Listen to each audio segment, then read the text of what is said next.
Lula parou. A recuperação artificial de sua popularidade bateu no teto.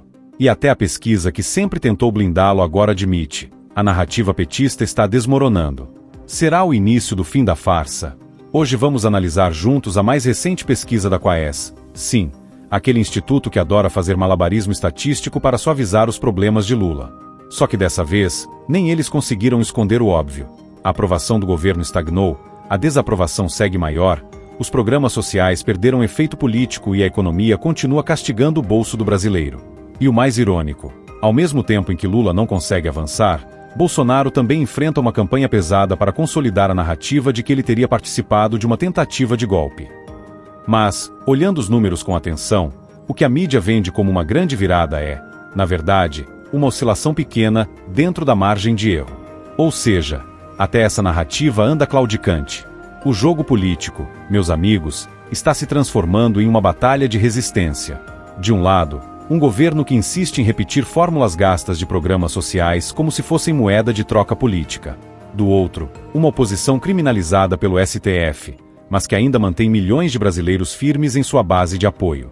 Vamos destrinchar cada detalhe dessa pesquisa para entender o que realmente está acontecendo por trás dos números. O dado central: Lula tem 46% de aprovação e 51% de desaprovação. Isso mesmo. Mais da metade da população rejeita o presidente, e essa rejeição não cedeu nem diante do chamado efeito Canadá, aquela encenação de confronto com Donald Trump que a mídia tentou transformar em vitória diplomática. A narrativa era simples. Lula bateu de frente com Trump, defendeu o Brasil e, com isso, ganharia fôlego na popularidade. Deu certo por algumas semanas. Mas acabou. Os números estão parados, congelados, como um iceberg que ameaça afundar o navio petista. E isso é gravíssimo para o governo. Porque uma coisa é estar em queda livre, outra é estagnar em nível alto de rejeição.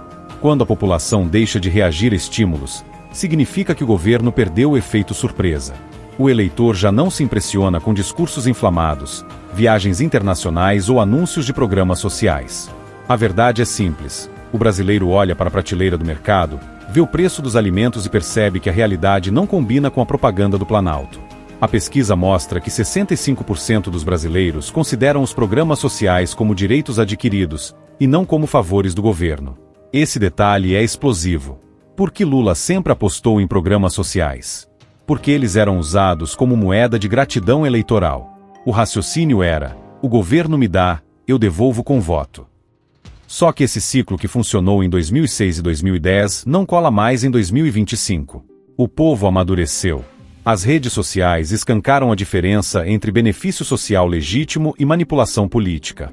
O resultado: o eleitor reconhece que tem direito ao Bolsa Família, ao Gás do Povo ou a Minha Casa Minha Vida, mas não sente mais obrigação de agradecer a Lula por isso.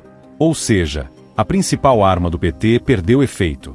E, para piorar, o gasto descontrolado nesses programas empurra a inflação para cima. A conta chega no caixa do supermercado. O feijão, o arroz e a carne continuam mais caros. E é aí que a avaliação do governo despenca. Na economia, até houve uma leve melhora na percepção sobre emprego. Mais brasileiros disseram que hoje é mais fácil encontrar trabalho do que no ano passado. Mas essa melhora vem acompanhada de uma bomba relógio. 61% ainda enxergam os preços dos alimentos como mais altos. E não há narrativa que resista à inflação. Quando o brasileiro percebe que seu salário não acompanha o preço da comida, ele não precisa de editorial da Folha nem de reportagem da Globo para saber que a vida piorou.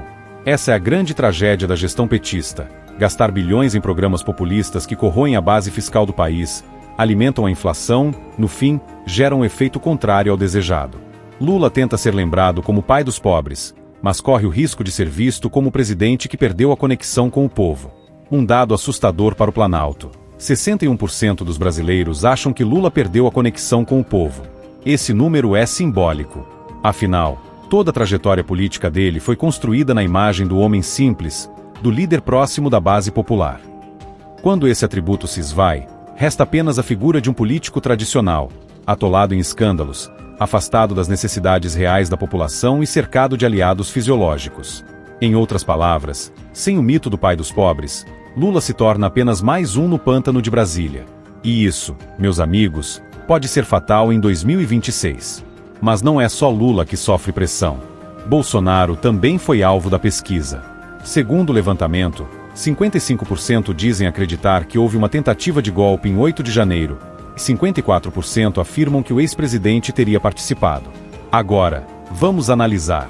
Em dezembro, os números já eram parecidos. 50% acreditavam na tese do golpe, contra 38% que rejeitavam. Ou seja, houve uma oscilação de 5 pontos em 9 meses, após toda a propaganda maciça da mídia, a pressão do STF, as prisões, os julgamentos televisionados. Isso é pouco. Muito pouco. Se houvesse mesmo uma convicção nacional, os números estariam acima de 70%, 80%. O que vemos é que metade do país segue desconfiando dessa narrativa. Aumentou também a percepção de que o julgamento do STF foi imparcial. Mas, vejam bem, passou de 36% para 42%. Novamente, uma oscilação mínima. O que a imprensa vende como uma vitória esmagadora é, na verdade, um ganho pequeno e restrito. O próprio Felipe Nunes, diretor da Quaes, reconheceu que a pesquisa cobra preço dos dois lados. Lula estacionou, Bolsonaro sofreu desgaste, mas quem sai fortalecido é Alexandre de Moraes. E aí está o ponto: um ministro do Supremo transformado em protagonista político. Isso sim é uma aberração democrática. A cada pesquisa, a narrativa oficial tenta guiar a opinião pública. Lula é forte, Bolsonaro está derrotado, o STF é imparcial. Mas a realidade é que, quando olhamos os números friamente, nada disso se sustenta. A aprovação de Lula não cresce. A desaprovação não cede. A imagem de Bolsonaro resiste. E a credibilidade das instituições cai junto com a audiência da televisão. E aqui entra outro dado curioso. O levantamento mostra que o eleitorado de Lula se informa majoritariamente pela TV, enquanto os apoiadores de Bolsonaro estão nas redes sociais. Isso significa o quê? Que a bolha televisiva ainda mantém viva a narrativa da esquerda. Mas, à medida que a internet se consolida como principal fonte de informação, o domínio da velha mídia vai desmoronar.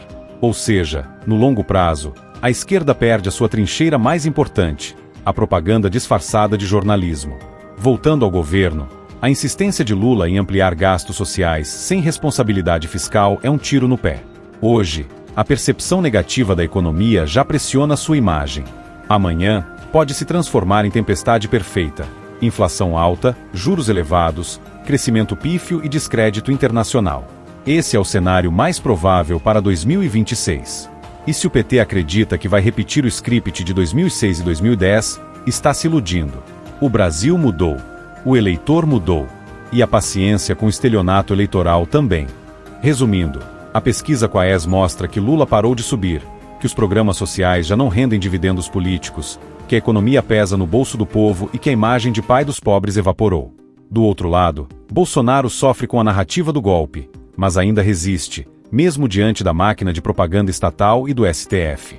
No fim, a única figura que parece se fortalecer é Alexandre de Moraes, o ministro que virou espécie de primeiro-ministro informal do Brasil. Mas até isso tem prazo de validade. A história mostra que nenhum personagem que concentra tanto poder sem voto consegue sustentar-se por muito tempo. E é exatamente por isso que este momento é decisivo. O Brasil está diante de um impasse. Ou segue na rota do populismo inflacionário do PT, ou abre espaço para uma renovação real em 2026. A pergunta que fica é: quanto tempo mais a narrativa petista vai resistir à realidade que o brasileiro encontra todos os dias no supermercado? Deixe sua opinião nos comentários e não se esqueça de curtir e compartilhar este vídeo. Se você é do tipo que gosta de estar sempre por dentro do que realmente acontece na política do Brasil e do mundo, sem filtro, sem rodeio, já se inscreve aqui no canal, ativa o sininho e fica com a gente, porque aqui a verdade tem vez e voz.